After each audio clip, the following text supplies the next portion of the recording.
Good evening, Kenton community. My name is Sabatino Samato. I am your superintendent, and this is your weekly connection update. Folks, the several topics today in the weekly connection. It is going to be a short one, but there are very important topics that we're going to discuss today. First, we're going to just have some reminders about safety and then coming back to school. Next, I want to talk about the big event tonight with the Sleepout and the importance of that Sleepout and what it represents.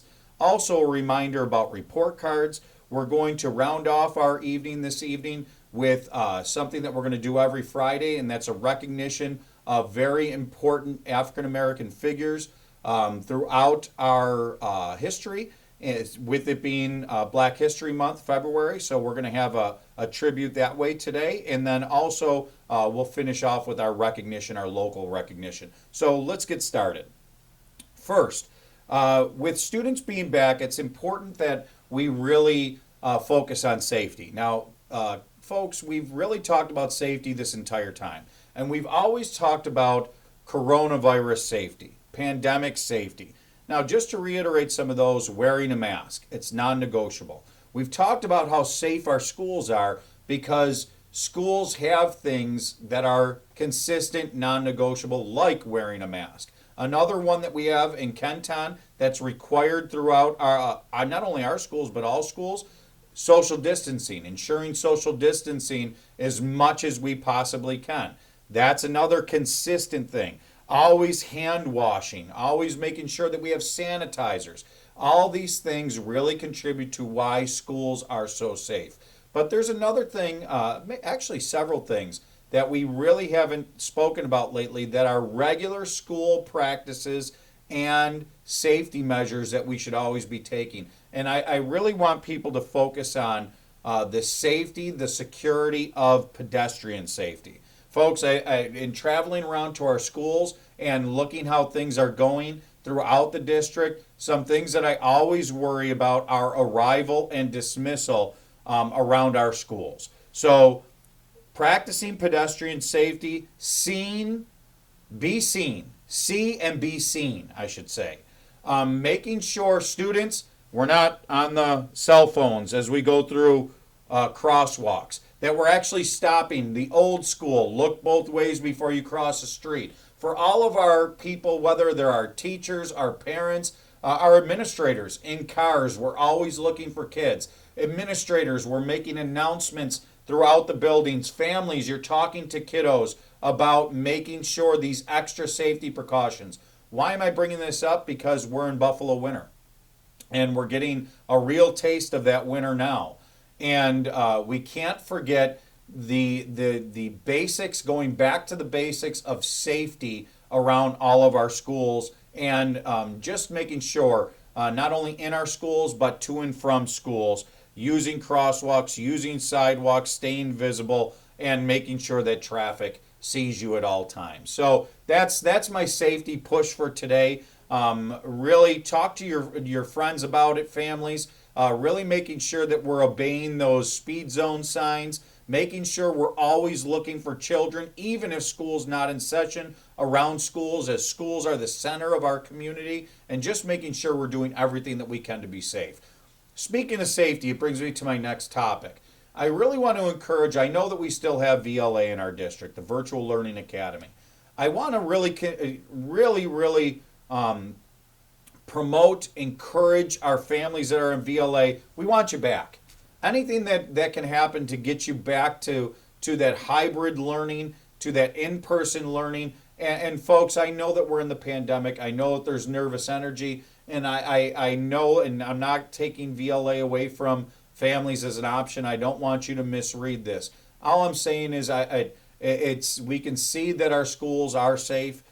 We know that we're still going through the pandemic. We know that there's positivity rates that can spike throughout our community. We have our teachers that sometimes experience that. We might even have students and families that experience that. But remember, schools are really some of the safest places to be in our community at this time because of that consistency that we have with safety. So I just want a special message to our VLA families.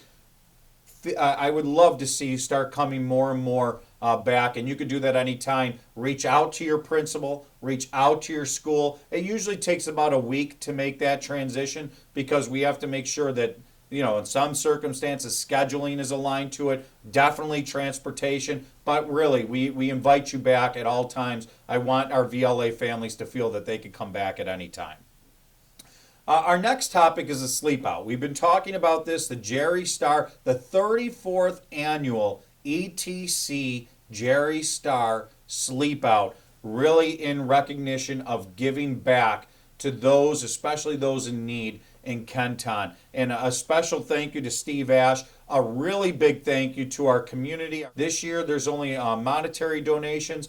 There's going to be a small group of us that are sleeping out. Folks, I know the weather's coming. When I'm taping this, the weather isn't here yet, but I know the weather's coming, and I know we're going to be faced with it. But we have people in our community and other communities that are faced with this type of problem every day.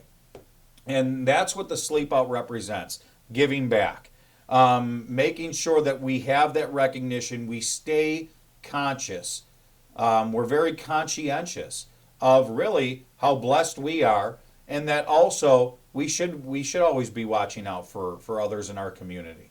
So it's a great example for kids. I really appreciate everything that the community has done. It's not over yet. Anything that we could do to keep those donations coming in, cash and checks could be made payable. Kenton schools will not see a dime of this, but you can make it out to Kenton Schools ETC, and they can be sent to Kenmore West High School at 33 Highland Parkway, Kenmore, New York 14223. Or we also have this year the new thing, the GoFundMe, and that you can find right on our website at ktufsd.org/sleepout. And anything that we could do to really get those donations coming in, Kenton Closet and the Family Support Center will see 100% of the proceeds.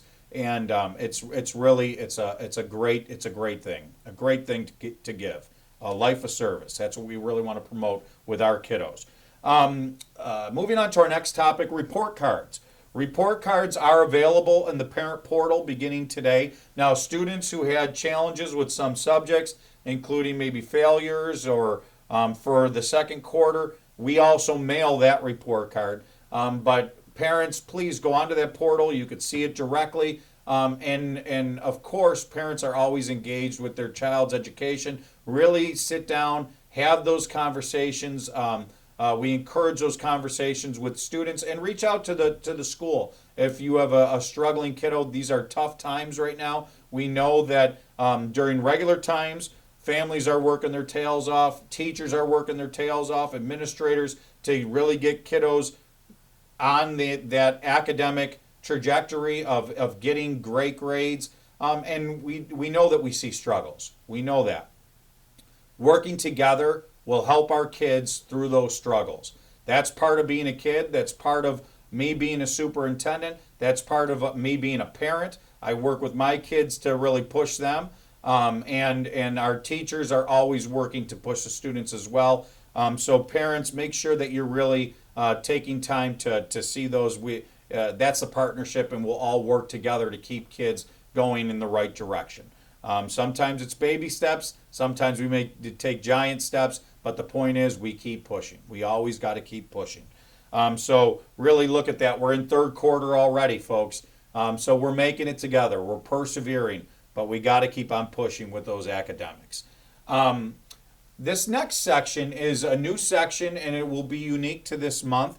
And we're calling it the Black History Month celebration, but a profile. We really want to take time to not only recognize that this is Black History Month, but also they recognize certain individuals that have really, and educate about certain individuals because there are so many throughout our nation's history that have been really influential and impactful on us as a nation. And really, this is what Black History Month is about, taking time to really reflect. So the person that we're reflecting on today is James Meredith. In 1962, James Meredith became the first African American student admitted to the University of Mississippi. which was very significant during the civil rights movement. At first, his application was denied twice as he filed a lawsuit against the college challenging the denial with help from the NAACP. The courts ruled that he had the right to enroll, and that was also a decision that was affirmed by the Supreme Court. There were subsequent attempts by state authorities to stop him, but Mr. Meredith persisted. President John F. Kennedy deployed U.S. law enforcement and military personnel when Mr. Meredith arrived on campus, which also led to rioting.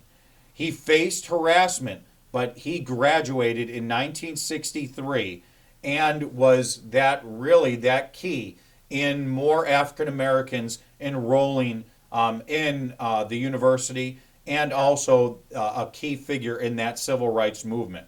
His goal throughout was to put pressure to enforce civil rights for African Americans. He went on to become a prominent civil rights figure, writer, and advocate.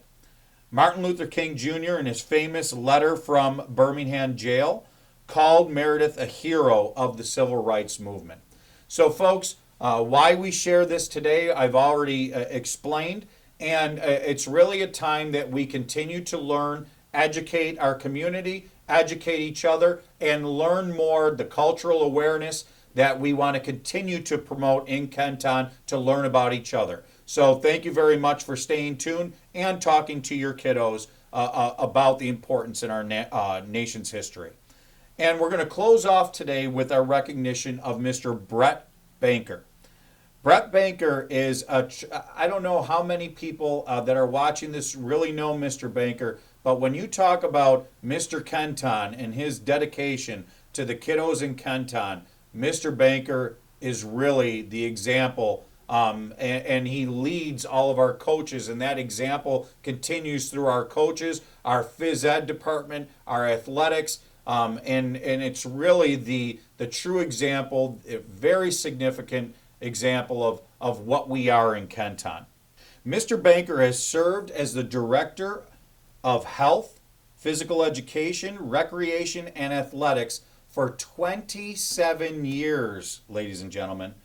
He earned a Bachelor of Science in Physical Education and a Master's in Athletic Administration from Springfield College. He had experience in teaching, coaching, and training at the secondary level in athletics administration at Springfield, and was the Assistant Director of Athletics at Penn State Behrend. He has been instrumental at guiding not just Kenton sports, but also Section 6 and New York State sports and sports in Kenton, and especially been instrumental throughout this pandemic. He is the president of the New York State Athletics Administrators Association and is in his third term as Section 6 president. Recently, he earned his certification as a Master Athletic Administrator, National Interscholastic Athletics Administrators Association, and was one of only 30 directors in the country chosen to spend this year with the NIAAA Cohort Leadership Program. He was awarded the Dr. James Russell Memorial Award for his support for Western New York girls hockey, and he is supported by Leah Canistaro, Deanna Diamond, and Marie Whitney in the athletic office. And if you've ever been in the athletic office, it's just a tribute to Mr. Banker's work ethic. Everybody just works to get things done for kids. So Mr. Brett Banker is our recognition for this week. Thank you, Brett, for all of the service, for all the years, and for always keeping the children and families in Kenton first. Because together, we will continue that Kenton pride, we will continue that Kenton strength, and together we will continue moving Kenton forward as we continue through this pandemic and continue to come out of this pandemic. Stay positive, ladies and gentlemen, and stay safe.